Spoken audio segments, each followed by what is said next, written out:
Hey everyone, welcome back to my channel. Today we are going to be going over my January 2022 budget, so let's get right into it. Okay, so I'm working off a template I created for myself in Excel, and this is what I use to plan my monthly budget. And let's start with income. So I have one job, one source of income, and we're paid semi-monthly. And so my checks can vary because I'm not working 80 hours during every pay period. So what I do, and what you can do if you're on a semi-monthly schedule, is take a look at your pay period. So paycheck 1, I expect to be deposited around 1/2. The second paycheck, I would expect that to be deposited around 1/17. And so the 1/2 check is going to be for hours worked between December 16th and December 31st. My second paycheck on 1/17 is going to be for hours worked between January 1st and January 15th. And we work a pretty standard Monday through Friday work week. And so I'm looking at the days that fall between this pay period that are Monday through Friday. And I'll just quickly highlight them. Over here, the 1st and the 15th both fall on a Saturday, so we're looking at the days in between. And so over here, this first check is a 12-day period. And if I work 8 hours, that's 96 hours. Over here, there are 10 days during that second pay period. So we'll do 10 days times 8 hours, and that is an 80-hour pay period. So then to come up with my estimated check, what I'll do is take the expected hours times my hourly rate to come up with my gross wages. And I tend to net about 78%, because we're not interested in the gross wages, we're interested in what your actual paycheck is going to be. So after tax is taken out, I net about 78%. So I'm going to multiply my gross pay by 0.78, and I'm going to, while I'm doing this, I'm not going to count the change just so we can deal with nice round numbers. And so $2,845 is what I expect for my first check. My second check, working 80 hours times my hourly rate, my gross check will be about $3,040 times 0.78. My net check is going to be $2,371. So we'll add those together, and we get $5,216. Now this is a best case scenario projection. I do have some flexibility where I don't have to work a full 40 hours in a week. And so if I don't get to 40 hours and I don't use a couple vacation hours to kind of cover it, then there is a chance that these checks won't be as big as they are here.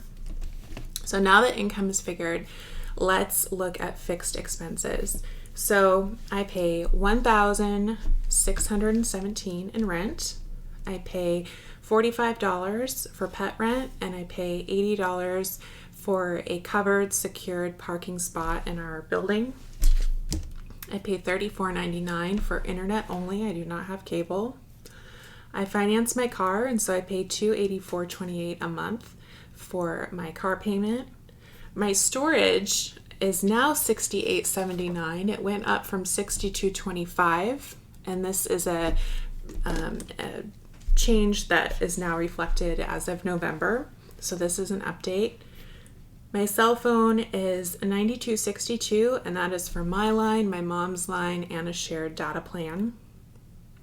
For all of my monthly subscriptions, that totals $41.58. I pay $14.34 for ad-free Hulu, and that went up in October from $13.24 to $14.34.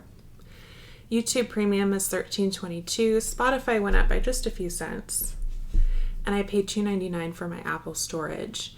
And all of these are automatically coming out, well, not coming out, but they're being charged on my credit card every month.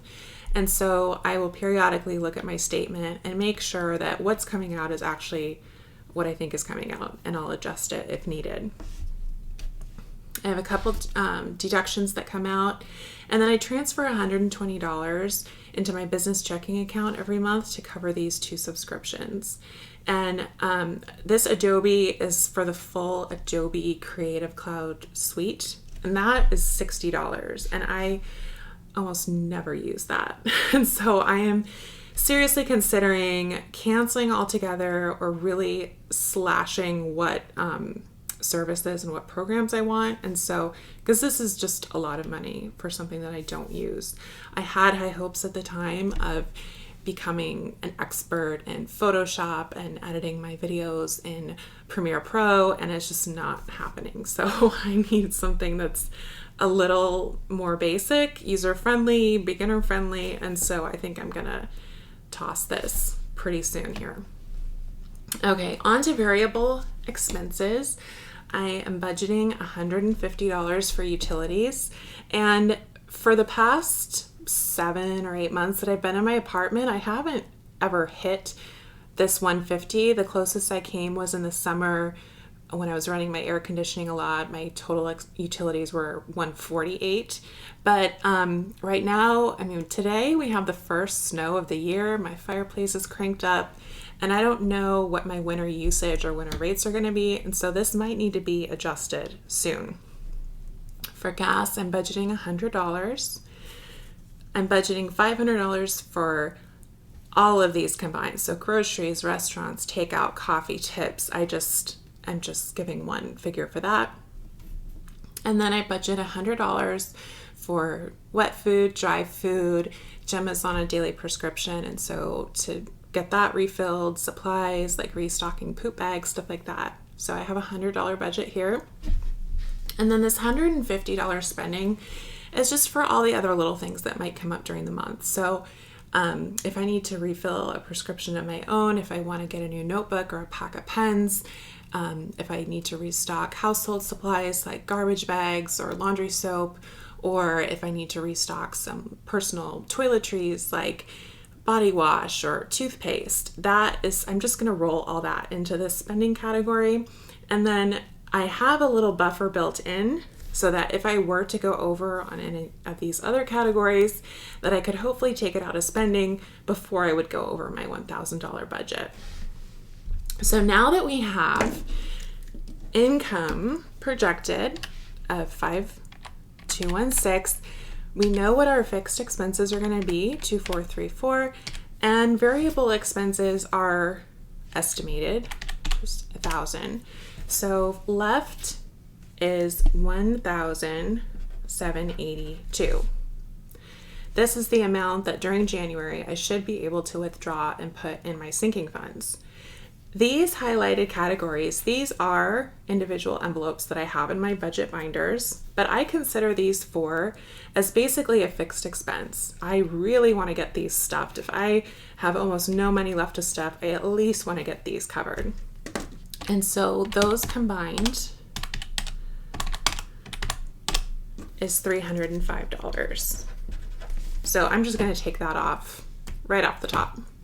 So if I take that out of the 1,782, I should have about 1,477 left to stuff in all my other envelopes. And this is a good amount. I would love to have $1,400 a month to stuff, but my situation is going to be changing soon. So recently I did get a pretty nice raise, and so my income is higher than it was. But my rent is going to be going up by a lot in a few months. Right now, I'm getting kind of like an artificially low promotion price. And so the $1,617 isn't what my actual rent is. My actual rent is $1,940. So I'm not only going to run out of that promotional price, but then my rent is being increased from $940 to I think over $2,200. And so this is going to be like a $600 jump. And so whatever I have left to stuff right now is going to be eaten up when I need to pay an increased rent. And so right now I'm just trying to enjoy it, take advantage of it. get some of my important funds like my medical fund, my vet fund, my repair replace fund, my emergency fund. I'm trying to get some extra money tucked away into those envelopes while I've got the extra cash, because it's not always going to look like this. So that is the overview for January. Let me know if you enjoyed the layout and the breakdown and the detail.